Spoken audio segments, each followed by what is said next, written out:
On this episode of Team Building Saves the World, we know how expensive it is for companies to try to fill positions. What else are we seeing as part? Because from what I've been reading with the Great Resignation, the problem isn't just that these people are leaving their jobs. The problem is nobody seems to want to fill the position they're vacating. Yeah, so the job market is extremely tight in everything from digital marketing to hospitality or otherwise. So if you lose someone, then it's hard to replace them. It is a very tight market out there.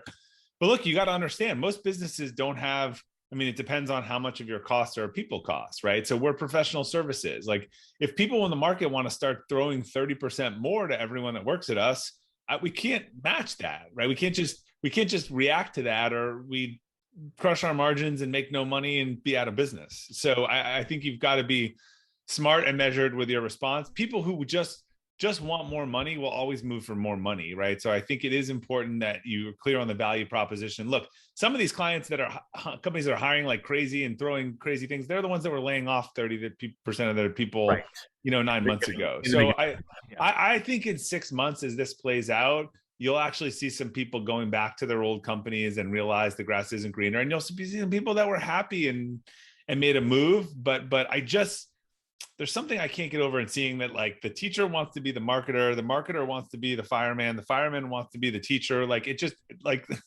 some of it just reeks a little bit as the grass is greener, not there's a fundamental good reason to make a change.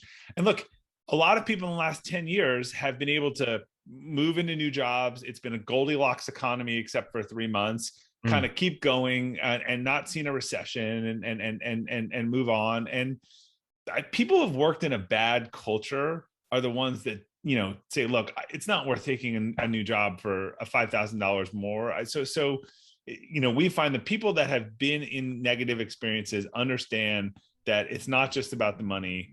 People who haven't had that experience are intrigued when people throw more money at them.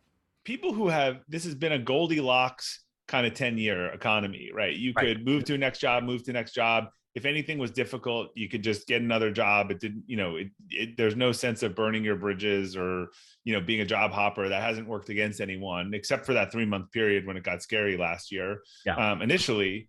But I found that people who have been in a bad company or a bad culture understand the cost of that. And if they find a place that they like and are good work and otherwise, they're not going to leave because someone offers them $5,000 or $10,000 more. I think the people who haven't experienced that maybe are the ones who get intrigued. Oh, they're offering me the promotion, they're offering me whatever. Like, that's what we found, that the people who have seen the other side, if you've ever worked for a toxic company culture or a demotivating boss where you are just, feeling that Monday morning high school feeling, like every time you have to go to work, like, it's not the money piece of it's not everything. And I think, some people will probably realize that over the next 3 to 6 months.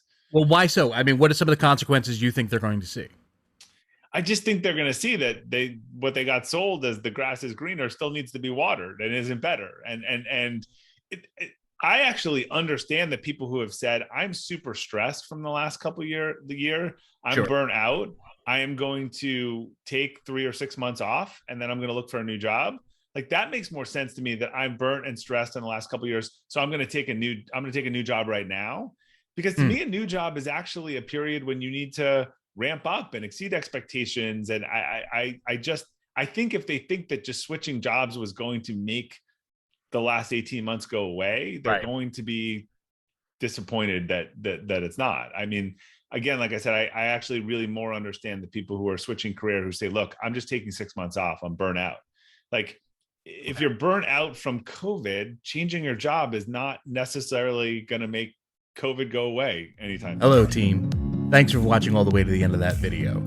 If you'd like to hear more from that podcast, you can follow the link down in the doobly-doo below.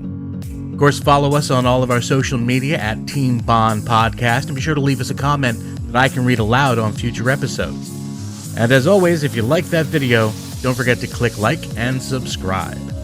And if you didn't like the video, just shut up about it. Everything's going to be fine. See you next time, team.